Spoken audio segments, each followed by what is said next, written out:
So here is George at Immortal Masks, the Transworld Haunt Show 2023, and they have a ton of new masks. George was telling me they came out with 60 new masks this year. 60 new designs this year, yeah. We kind of measure out things between years, 60 new designs. When we usually bring our new mask, we're in the middle section where you put it. And I kind of laughed because it kind of really went far. I decided to move them around a little bit this year, but a lot of our new masks are right in the front here. You saw our new one, the Gator. So how's that mouth movement like? Is that like the T-Rex you did? Yeah, a lot like the T-Rex. So a little bit of a firmer silicone under here. It works like a lever. It pushes it way down, opens really wide. If you look at our movement video on the website, we got really cool action on this mask. And you can see out right here with like right on the tear ducts. Nice. Eyes by the 4 seal eyes. These guys are great. Yeah, they always look excellent in all your pictures. They're an amazing company. We're really fortunate to be working with them. I saw this on Transworld Live and it looked amazing. Yeah, he's our new guy. Our new big bad demon. Sculpted by John Wrightson. We got him on a hiatus from Fear the Walking Dead. He came out and sculpted that for us. Nice. I just took a seminar from Alan Hops and he said, you should try to make your haunt unique by getting things that other people get, but get it in a different color that people don't think of. That's good advice, and that's one of because I think a lot of people be gravitated to this, like the classic demon. Sure. But then if you have it blue, that'll be different. We saw like some Asian influence in the sculpture alone. Kind of look at some like Hanya masks and yes, for Hanya masks, and that's where the inspiration came for that color scheme. Because you have the Ani mask too. We do. Yes. Yeah. All right. So you have a whole bunch of jesters here. This is a very popular mask. We released him. He didn't make Transworld last year. He came out right afterwards. And he was just all the way through to Halloween, just popular, constantly making his mask. People are looking for this mask. So tell the people about how you reinforce the earring. Everyone's like, oh, it's silicone. Like, aren't you afraid of ripping it? Yeah. So we take the same power mesh system that's inside of all of our masks, and we lay it inside of here. That way we're piercing through the mesh, and we can't rip through that. Nice. And this is actually really neat with the gill detail on the neck. It's like kind of an upgrade to our old Innsmouth mask. We're fans of H.P. Lovecraft. Our good friend Mike Hill got to work on some stuff for Guillermo this year. I felt like this paint scheme is like very shape of water. Yeah, a little bit more Abe Sapien on this one, so that'd be Steve Waring. Okay. But like the whole inspiration of what they were doing with Lovecraft stuff, we kind of came back to it again. We're like, we should do another true Innsmouth, but really utilizing our partnership with 4 Seal. They make great eyes. Let's make these really creepy and buggy and gross and slimy and mean. Just look at that contrast of this one to that. It's massively different. And you have a male version of this and a female, right? You have the Harlequin as well. We do. We have the Harlequin. Every once in a while we see an opportunity for a couple's mask. Of course, they live. Yeah, my big. I'm an old '80s action sci-fi movie. Predator's one of my favorite movies ever. They Live is like a huge favorite. So I saw an opportunity in this mask, expertly sculpted by our friend Charlie Hernandez. But when it came out, I'm like, oh man, wouldn't it be cool if we saw an updated version of They Live Alien? So hence this color scheme.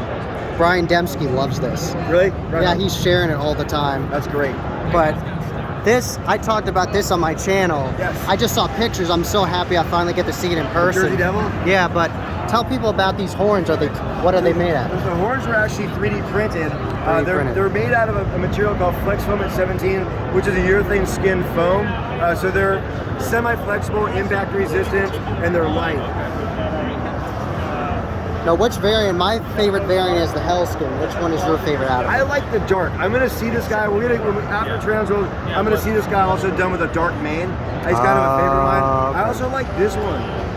This is the gray and flesh pattern one. I think it's really neat too. I can just see another thing that Alan Hops was talking about was silhouettes for your character. Sure. He said he built all of his witches for Dark Hour from just the silhouette and then made the color. Makes sense. So I think the silhouette of the Jersey Devil with the horns would be excellent. Andrew kicked out the face just perfectly. He gave it a great neck. It really encapsulates that idea that it's a horse goat creature. Of course. We've had this guy for a little while. He's gorgeous too. Same sculptor that did Osmodius. Their new demon sculpted this one, Oblivion. Now, I was asking one of your employees about this one yesterday. How do you do the neck on this one? So the neck on this one is actually just pure silicone, but we keep it right at the neck hole where you go through is actually super thin. So your jaw lays right over here. It's actually not as thick as you think it is. Yeah, because from the outside it looks really thick. Right, it isn't. A lot of our masks, we kind of they're an illusion. We figure out ways to build up on forms higher here to make it look a little elongated, but it's really not as thick as you would think. Because I was talking about like the clown you have with the bigger neck, and you have a foam insert in that. That one we had to. He's big. Oh, I know we passed it already, but I heard you were talking about the whole Winnie the Pooh thing. Yes.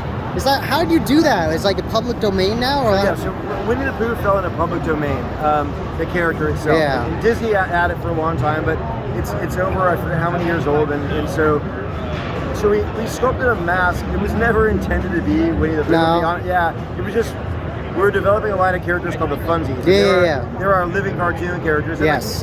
To kick it off, the leader was going to be a bear character. We had Yogi the bear. We had all these great cartoon bear characters. Yes. So the yellow variant, the honey bear variant, was really an afterthought. He wasn't even the first one we painted. No.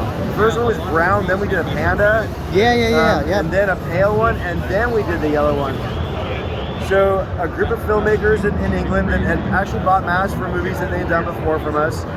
Purchased it online. We didn't know anything about it. Oh, we had no idea. No, I mean, at the time it was just another internet order, you know? So, and they went out and shot a movie in England called Winnie the Pooh, Blood and Honey. Yes. Using our mask, which we allowed to do. And Piglet too. They did, yeah, and Piglet, yeah, our hog mask. Yeah. So, but we didn't know about it. And then, funny story, we were actually working with Disney on some things. They were in our shop. That's funny. And then all of a sudden that morning, I think Dread Central and Fangoria ran like the first thing about it. Bloody disgusting too. Yeah. And I was like, oh, that's funny. And I remember forwarding it to Andrew. By the end of the day, variety, people, everyone was running it. I think it's like the #2 anticipated new release right now. Yes.